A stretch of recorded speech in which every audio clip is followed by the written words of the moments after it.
Well, hello there, everyone. Welcome back to some more Suzerain Kingdom of Rizia, where we are about to, I'm guessing, signing the Constitution. So let's get right to it.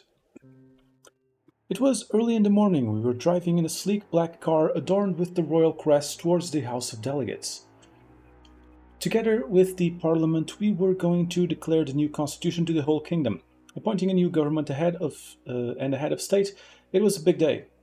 I was told that after the announcement made by Manus, thousands of people had already gathered in the plaza near the house in anticipation of today's spectacle.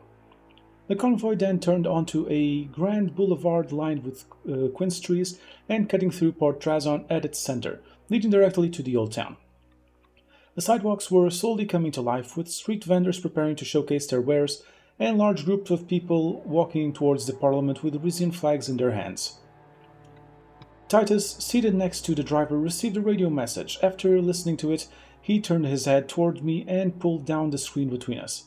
Your Majesty, due to a massive gathering just outside the Parliament, we're being redirected towards the second entrance of the House of Delegates. We'll be proceeding to enter the complex from the Silver Gate within a couple of minutes. I hope there's nothing wrong. Not at all, Your Majesty. Everything is under control. He bowed his head. As the convoy neared the House of Delegates, the crowds and their chants thickened. Banners fluttered in the breeze, praising me for my selfless support for democracy. The adoring crowds. Thank you. As the car pulled up to the entrance of the House of Delegates, I took a deep breath, steeling myself for the ceremony ahead. In a few seconds, the convoy came to a graceful stop in front of the steps of the house.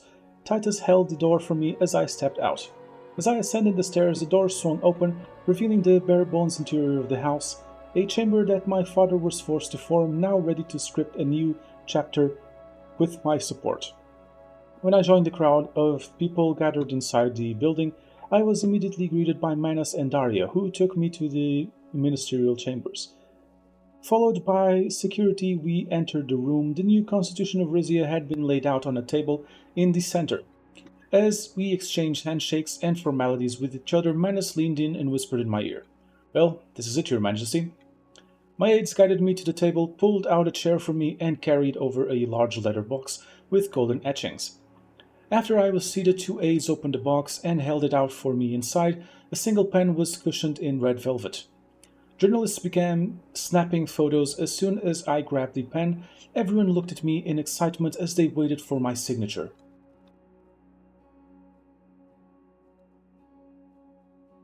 Sure. Today we entrust our future to the hands of those elected to represent Rizia.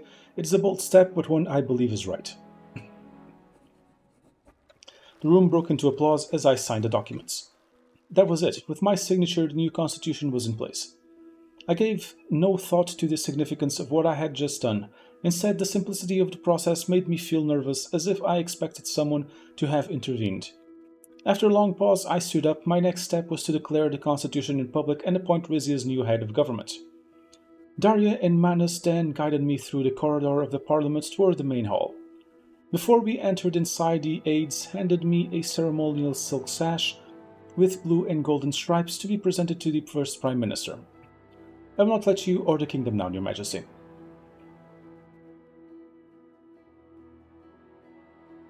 You have my trust. Suddenly, the aides opened the doors and we entered the hall amid thunderous applause. Massive cameras were filming us as we walked inside. I stepped onto the podium as the applause echoed around me, the faces of the delegates alight with the promise of the future. Wait for the applause to stop. I stood there for a whole minute as the delegates applauded vigorously. When the hall fell silent, I took a deep breath. My fellow citizens,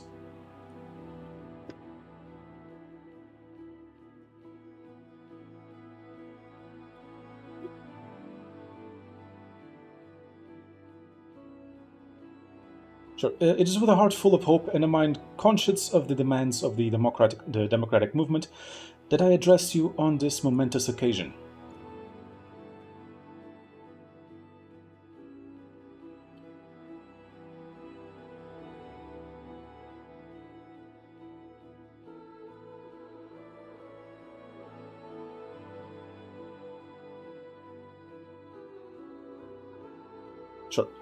Change, as we know, is the only constant in the march of time.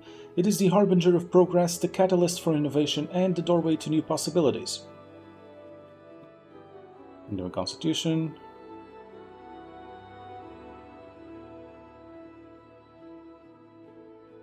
It's changing.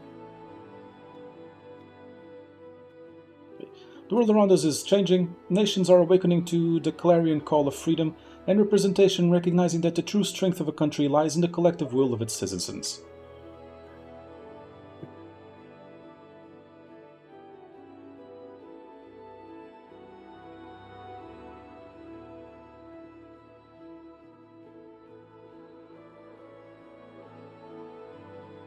With this in mind, we all must give a solemn pledge to ensure that the voice of every citizen is heard and the rights of every individual are protected.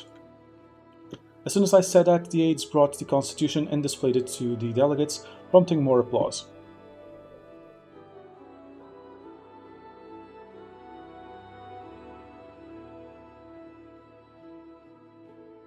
Okay.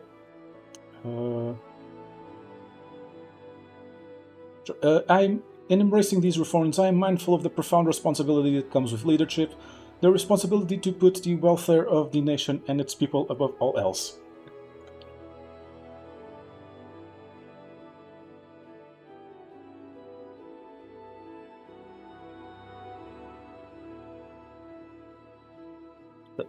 Uh, this act of endorsing this constitution is about ensuring that the legacy we leave for future generations is one of a society that values dialogue over decree, consensus over command, and the common good over individual gain.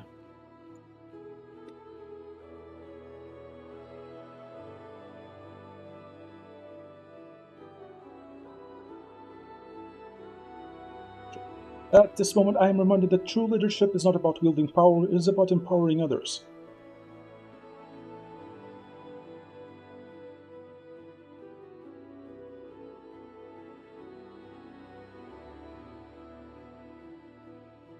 Honorable delegates, I now entrust my power to you, the elected voice of our people.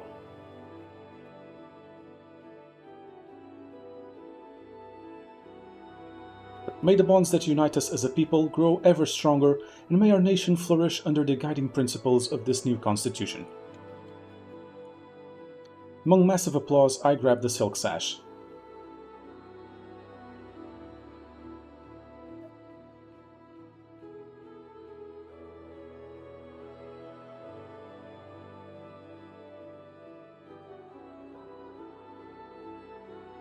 In this spirit of renewal and with the power vested in me, I hereby announce the appointment of a new head of government. The room hanged on my every word, the air was thick with anticipation. I appoint Daria Derava as the head of government. Daria rose from her seat among the delegates, her expression one of confidence. A murmur of disapproval rippled through the chamber as she made her way to the podium. I put the sash and the pin on her. Thank you, Your Majesty. Another round of applause broke out, this time for much longer. Sure, let's take a step back. I took a step back, allowing her to take center stage. Your Majesty, delegates, and fellow citizens, I am deeply honored by the trust placed in me. This is a momentous day not only for me, but for our great kingdom. Together we will embark on a journey of transformation grounded in the principles of tradition, equity, and prosperity for all. We will face challenges, no doubt, but in our unity we will find strength. Delegates rose in standing ovation. I promise to represent the interests of the Rizian people and uphold the Rizian Charter of Fundamental Law during my tenure as Prime Minister. I swear that I will serve my duty to the Crown with diligence until the upcoming elections. Thank you. Glorious Axa Rizia. After taking the applause in together, we walked towards the balcony to face the crowd that had gathered outside. It was done, my signature, the House approval, and now a broadcast declaration. It was a point of no return. Excellent. We actually passed democratic reforms in Suzerain. Oh my god. uh, okay. Pro-democracy campaigners. Celebrate constitution. That's good. Smolak Square renamed. Back to Federal Square. Okay. Okay, what's in the News: New Constitution signed. The Rava PM. Okay, dissolution of the Royal Council. Hugo, Elena, Lorenzo, Lucita, and I gathered once more in my council chambers. I looked at Lorenzo and Elena. They'd both spent most of their lives advising the Rizian monarchy. As far as I was concerned, they were like family. But there were no place for them in the new Rizia. Sal Ignatius rushed into the room just as the clock struck 4, bowing profusely in apology. I realized that everyone was waiting for me to speak. My friends,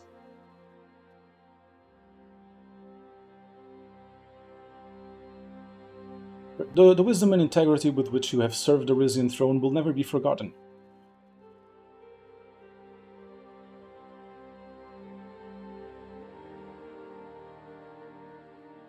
Should you wish to run for elected office under Rizia's new government structure, I will support you. Thank you anyway for the opportunity, Your Majesty. It has been a pleasure serving 3 generations of the Torres family. I am glad to have helped you build the foundations for a profitable kingdom going forward, even if I won't be part of it. And I hope that one day Rizia may become the great energy powerhouse I envisioned.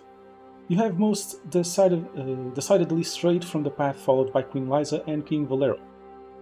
But I wish you the best of luck in this new direction. I share Elena's sentiment, Your Majesty. For my part, I am glad you have played a role in the formation of the new Intercopum Alliance. If we are lucky, the connections we have built will outlive us all. Of course, I deeply regret that I did not do more to prevent the deterioration of relations between Rizia and Rumburg. But I hope the change in government brings a fresh start and new possibilities for peace.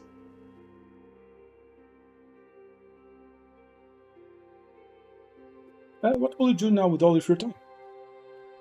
We shall see. Simply catching up with all my grandchildren will take the better part of the next year.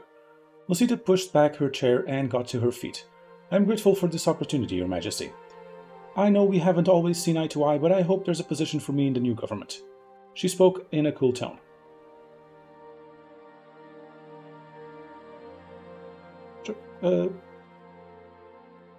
Sure. Whether or not you remain in government, your service will be rewarded. Thank you. Sal clasped his hands and looked at me pleadingly. The new government must not abandon God, Your Majesty. I hope you will make sure of that.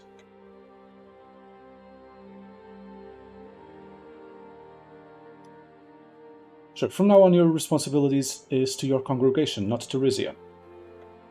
Hugo's arms were folded, he didn't speak. But Uncle Hugo, I hope you'll forgive me, we are still family after all. Now and always. I supported your new constitution in our talks before, and I do now. I just hope you will continue to seek my advice when you need it.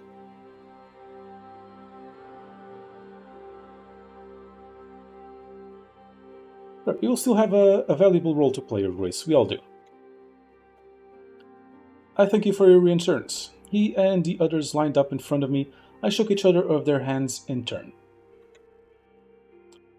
Please feel free to visit the palace anytime. My now ex-councillors left, closing the door behind them.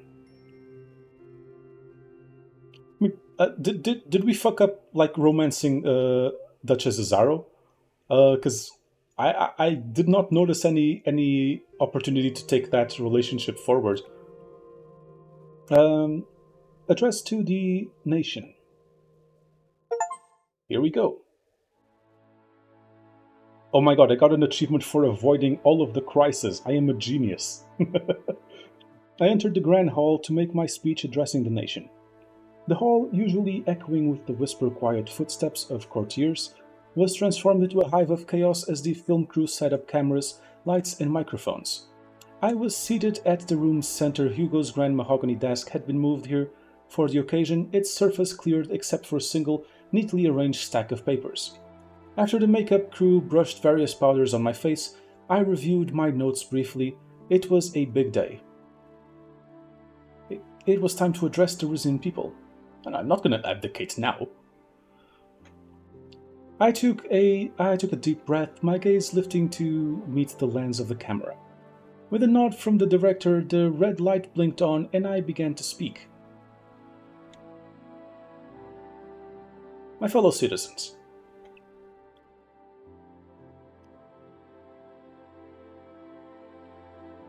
Okay.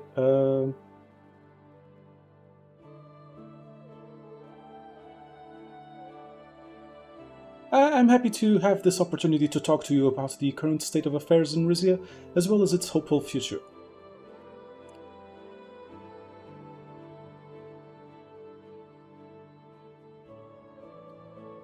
Okay, after my coronation, we faced years of adversity and daunting trials head on. United, we turned these trials into triumphs.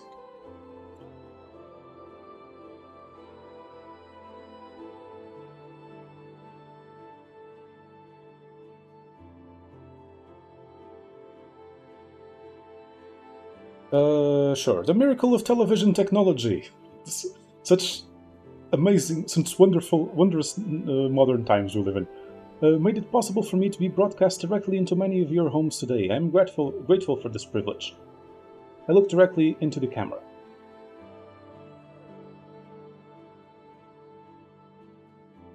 Today, there is much to celebrate, to look back, and feel proud of ourselves.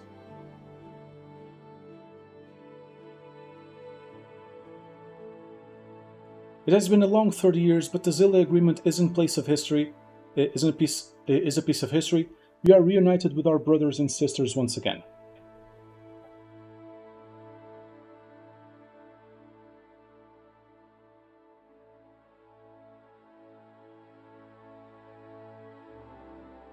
As we celebrate this historic reunion, let us also extend a hand of friendship and gratitude towards all who have supported our journey towards peace.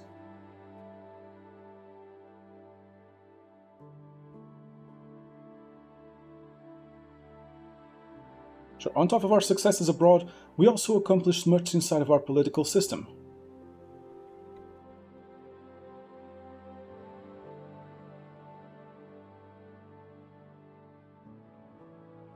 Sure. The ability to pass laws in this kingdom now rests with a proper legislative body, governed by a head of government whom the Rizian people will soon get a chance to elect.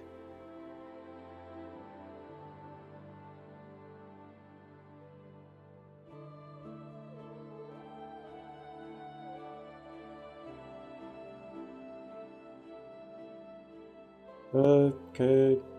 I'll make into parliament.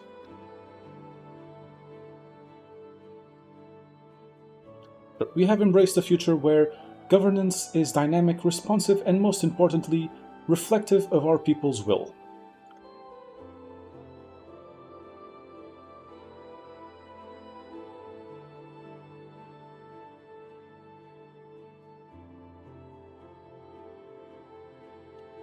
Sure. The camera system. Sure. The role of the current Prime Minister is to serve as a steward during this transformative period, ensuring that the upcoming elections are conducted with fairness and transparency.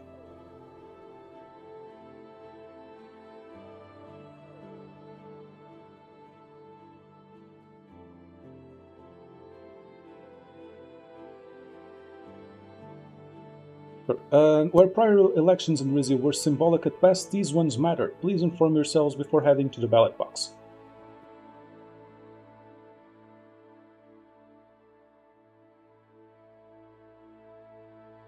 But that's not all. With the establishment of Intermercopum, the future of Southern Mercopa is in our hands.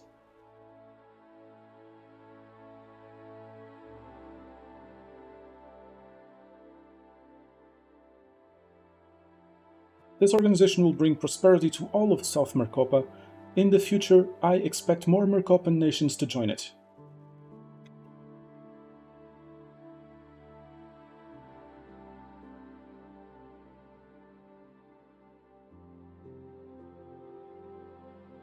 Sure. In the realm of commerce, we have forged new trade deals that have opened new horizons for our products, bringing Rizian craftsmanship and ingenuity to the global stage.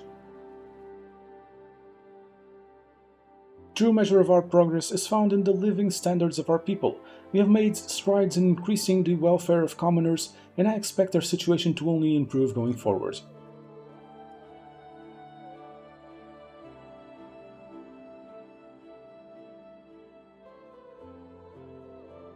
Sure, our new gas and oil pipelines have strengthened our bonds with other nations, positioning Rizia as a key player in the regional energy market.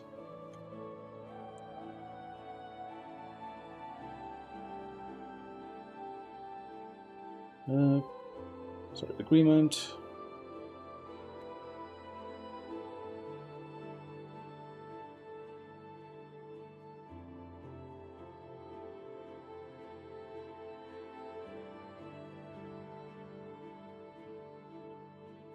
Sure.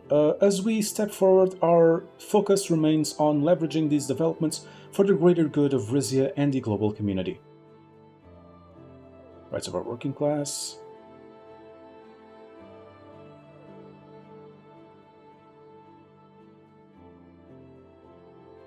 Sure. In our commitment to the well-being and dignity of every worker, we have enacted reforms that ensure fairer wages and safer conditions for all.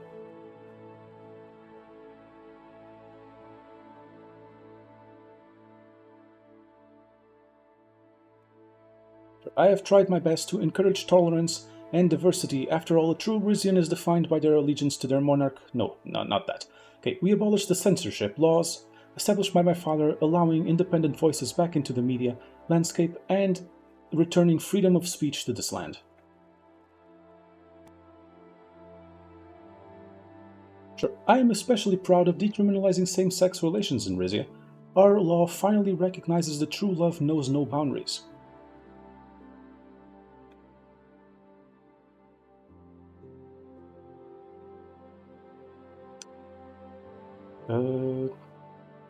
Promise of tomorrow.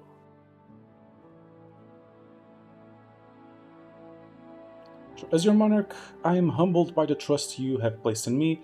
I stand before you not just as a leader, but as a fellow Rizian committed to the stewardship of our shared destiny. I checked my notes. My address was almost at an end.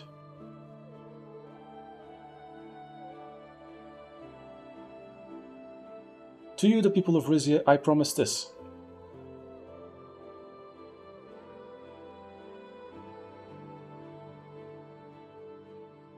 The pillars of education and healthcare will be strengthened, guaranteeing that every Rizian has the knowledge to dream and the health to pursue those dreams.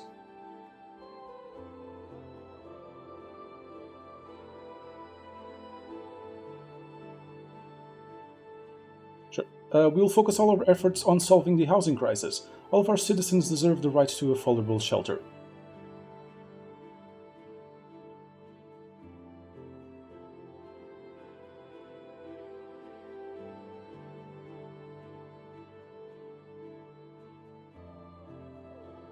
Together, under a new covenant of monarchy and democracy, we shall write a new chapter in the annals of Rizian history.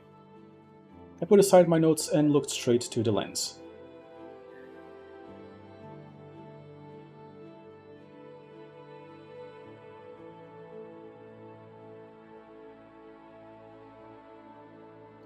The forthcoming elections, a historic milestone for Rizia, symbolize the flowering of democracy in our land.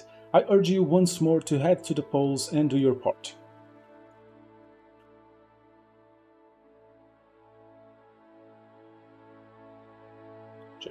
Laborious Rizia.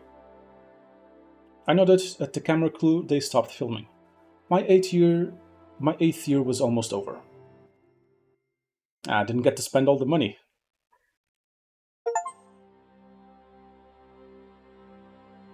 Okay. A few months after your speech, the elections were all the people talked about. Daria Dorava put herself forward as the new candidate to become prime minister. Thanks to her connections, she enjoyed immense popularity among Rizian nationalists. Shit. Rizzi went to the ballot boxes to cast their votes for the very first time ever. It's a bit redundant. As expected, Daria Dorava won by a landslide. Fuck. I wanted Manas to win. To become the first elected prime minister of Rizia. Times were changing. We were waiting to meet the new prime minister at Palaz Rezna for the first official visit by the newly formed government. Daria arrived perfectly following the protocol. She knelt before the monarch. Waited for what she had to say. She pulled out a briefcase to inform you that the most recent developments in Rizia. You listened. The successful return of Zilla was causing new problems in Rizia. A small number of people with pro-Vezek sentiments had started to stir up the political landscape in the region. Your advice was for the government to listen to the issues they were bringing up. After discussion over some analysis and charts, Daria collected the documents into the briefcase after checking the time. Right before leaving, she posed a simple question. In all honesty, what do you think awaits Rizia in the future, Your Majesty? Golconda. No. Unimaginable prosperity. She nodded in understanding, as if she'd already known what you were going to say. She extended her hand for a handshake. You shook her hand. Right before she left, she turned around and told you her own answer. Collaboration. What lay ahead was unknown. Oh my god, we are a fucking centrist. Immediatism instead of monarchism. Statism. Arcasian capitalism. We are a centrist. Okay. What happened? Okay. Between 1950 and 1958, 343,194 people entered employment and 12,129 businesses were founded. Millions of Rizians in Zilla officially reintegrated back to their homeland, and thousands of foreigners left the territory. The province of Valencoris faced 4 billion RG worth of public property damage due to violent protests. Fucking Suomina. 12,312 foreigners and anti-monarchists were beaten by Suomina members. Fucking assholes. 385,156 people subscribed to the Ruhikist branch of the Nuriti faith. 232,345 women joined political life. 582,421 women joined the workforce. 2,925 jobs and electricity for 800,000 households were generated through the renewable energy industry. Intermercopum became the fourth most influential alliance on the globe. 19.4 million people participated in the new elections to form a democratic government. 35 billion cubic meters of gas were transferred from the Aureus field. 403,438 people emigrated from the country. Got a job well done, I think.